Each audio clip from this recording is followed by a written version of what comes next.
అగో పింఛన్లే నెలకు ఒకసారి వచ్చే పింఛను ఇప్పుడు దగ్గర 2 నెలలు ఇయ్యాక పింఛన్లు ఇస్తానన్నాడు. 2500 స్కీమ్ పోయింది.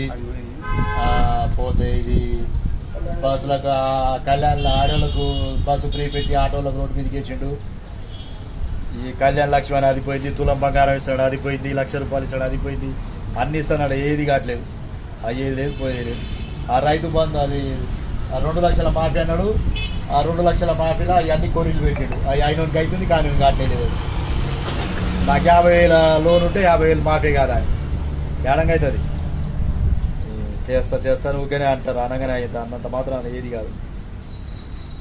అదేదో కరెంటు ఫ్రీ పెట్టిండు, అవి వచ్చినోనికి వచ్చింది, రాలేదు. 500 గ్యాస్ అన్నాడు, 500 గ్యాస్ వచ్చిందా? 300 రూపాయలు 2 నెలలకు 3 నెలలకు ఒకసారి పడుతున్నాయి. అలా